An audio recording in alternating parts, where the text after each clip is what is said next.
Welcome back to India HR Dialogue's Executive Read. It's great to be here. For those tuning in for the first time, we are the go-to community for HR leaders and professionals here in India. That's right. Always trying to bring the best and latest in the world of HR. And that's where Executive Read comes in.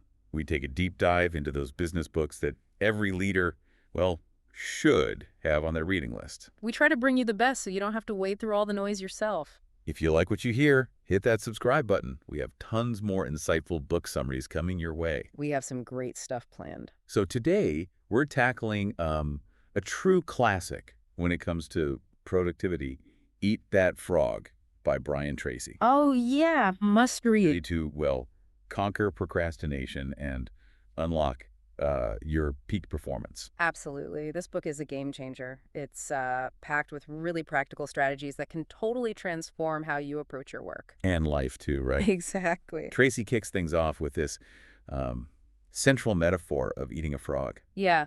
Not literally, though. Thank goodness for that. But it's a really powerful image, isn't it? It is. So the idea is if you tackle your most daunting task, your metaphorical frog, first thing in the morning, the rest of your day just feels so much lighter. It's like get that big, sometimes unpleasant thing out of the way. You're not carrying its weight around all day. Exactly. And I think this idea really resonates, especially for HR professionals and executives, because let's face it, our plates are always full. Constantly juggling so many things, urgent requests, strategic decisions, people management. It never ends. Yeah. And Eat That Frog, it's not just about checking things off a to-do list. Right. It's about prioritizing strategically, maximizing your impact, and honestly, leading by example. It's about figuring out which of those million things is the frog and just tackling that first.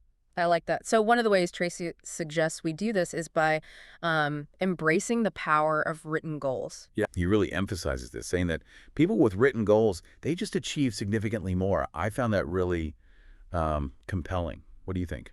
I think it's all about making those goals tangible. You know, when you see something concrete staring back at you from a piece of paper. Or on your screen these days. Yeah, true. It just becomes more real, more urgent. It goes from like this vague idea in your head to an actual plan. Exactly. It's like that saying, a goal not written down is just a wish. Totally. Tracy also delves into this, the 80-20 rule, right? Of course. Which I think we've all heard of, but how many of us really apply it effectively? Right. How does he suggest we use this principle to beat procrastination and become more productive? Well, he breaks it down in a really simple way. He reminds us that 20% of our efforts, they often produce 80% of our results. That's powerful. It is. So it's a call to really focus on those high-impact activities, the stuff that's really moving the needle in our work. Not getting lost in that less important 80%. Exactly. Laser focus on that crucial 20%. So for our listeners out there, think about your day-to-day, your projects, your responsibilities. Yeah. What are the things that are really going to make a difference? Buzz at your frogs. Now, here's where it gets really interesting. Tracy tackles this elephant in the room. Uh-oh. What's that? Technology. Oh, right. He presents it as this double-edged sword. It can be a powerful tool for productivity. But let's be real, so often it's a huge distraction. He even shares this anecdote about executives at a luncheon, heads bowed during prayer time. But instead of praying, they're glued to their phones. It's funny, but so true. It really captures how technology can become our master instead of our servant. I've all been there. Tracy's message is pretty clear. We need to be intentional about how we use tech, making sure it works for us, not against us. Don't let those emails and notifications run your day. Take control. If you're finding this deep dive helpful, We really encourage you to check out the book. we've put a link down in the episode description. Now let's move on to another strategy Tracy talks about. One that can be, well, tough for some people. Which is The power of saying no. It's tough, right? It's so easy to fall into that trap of wanting to please everyone. You end up taking on way too much. Yeah, I know the feeling. But when you say no, it's like, those low-value tasks, the things that just suck up your time but don't really contribute to your goals. It can be so freeing. Incredibly liberating. Tracy even quotes Warren Buffett on this. He attributes a lot of his success to saying no. Saying no to anything that doesn't align with his priorities. It's a good reminder for all of us. We really need to protect our time and energy. Absolutely. Focus on what matters. Speaking of focusing energy, Tracy also talks about this flow state, right? Yeah, that state of like peak performance, total productivity, you know, when you're just completely absorbed in what you're doing. It's that feeling of being in the zone.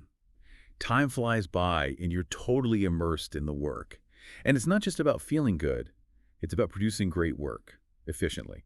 Totally. And Tracy, he gives us some steps on how to achieve this state more often. Yeah, by structuring our work and our environment in a way that promotes focus, minimizes distractions, creating those pockets of uninterrupted time where we can really dive deep into that important work. I think we all crave that sometimes.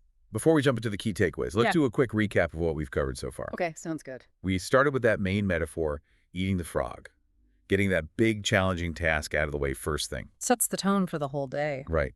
And then we talked about the power of writing down those goals. Putting those goals on paper makes them more real, more actionable. It's a commitment. Then we moved on to the 80-20 rule, that idea of identifying and focusing on those activities that really drive the majority of our results. The 20% that really matters. Exactly. And of course, we talked about technology. It could be this amazing tool, but also a huge distraction. We need to make technology work for us, not the other way around. And finally, we touched on that sometimes difficult but essential skill of saying no, freeing up our time and energy for the things that truly matter. Powerful stuff. It is. So you ready to break all this down into like 3 key takeaways that our listeners can use right away? Absolutely. Let's do it. All right, hit me with the first one. First things first, you gotta identify your frog. What's that one task that's, looming over you, the one you're probably tempted to put off? Figure it out, write it down, and commit to tackling it first thing tomorrow morning. Straightforward and actionable. I like it. Okay, what's number 2? Number 2 is all about flow. Remember that awesome state of focus and productivity we were talking about. To make it happen more often, schedule some uninterrupted time in your day, dedicated to that important work. Put your phone away, shut off those notifications, create a space where you can really focus. Carve out those flow zones. Exactly. Okay, and last but not least, takeaway number 3. This brings us back to tech. You gotta use technology wisely. Don't let it control you.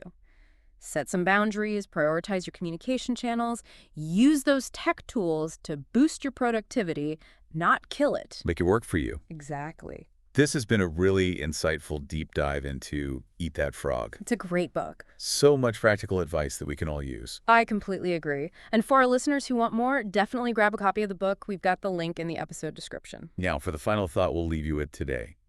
We've talked about identifying your frog, that one big task you got to do. But sometimes even knowing what it is can feel overwhelming.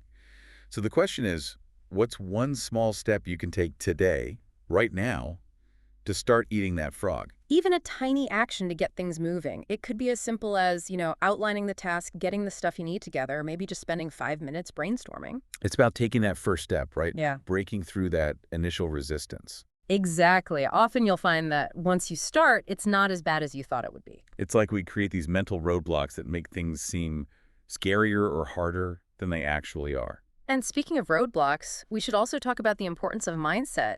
Eat That Frog is as much about changing your thinking as it is about, adopting strategies. That's so true. Tracy emphasizes positive self-talk, visualization, cultivating a proactive mindset.